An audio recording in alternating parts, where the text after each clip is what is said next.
Recent గా అయితే నేను పనిచేసే దగ్గర అయితే నాకైతే లెఫ్ట్ సైడ్ కాల్లో అయితే చీల అయితే గుచ్చుకుంది. చీల కూడా దగ్గరగా ఒక రంగులం దగ్గర లోపలికి వెళ్ళిపోయింది. అలా వెళ్ళిన తర్వాత దాని లోపల తుప్పు అలా ఉండటం వల్ల నాకైతే సెప్టిక్ అయ్యి లోపల ఆనలాగా తయారైంది.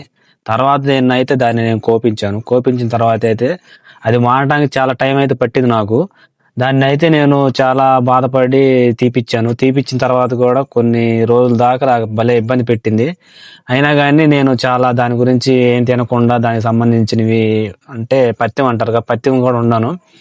కొన్ని రోజుల తర్వాత చికెన్ అలా తినమని అన్నారు కాబట్టి చికెన్ తింటే నాకేమయ్యేదంటే ఆ కాలులో నాకు కొంచెం నొప్పిగా అనిపిచ్చేది. తర్వాత కొంచెం బయట దానికి చుట్టూ ఉన్న కండ అయితే కోసేసేవాడిని నేను. కోస్తా ఉంటే తర్వాత మళ్ళీ నొప్పి వస్తా ఉండేది నాకైతే తర్వాత. నేనైతే ఏం చేసేవాడినంటే దానికి సంబంధించి మనకు మామూలుగా కొబ్బరి నూనె ఉంటది కదా! పారాషూట్ గాని అలాగే ఏదైనా ఉంటది కదా! అలా కొబ్బరి నూనెని కొంచెం హీట్ చేసి కట్టుకుంటే మనకి గుడ్డ ఒకటి దానికి అపోజిట్ పెట్టేసి గుడ్డతోటి కట్టుకుంటే ఆ నొప్పి అనేది తగ్గిద్దని అంటారు. అలాగైతే కొన్ని రోజులు చేశాను. ఇప్పుడు కూడా అలాగే చేస్తున్నాను.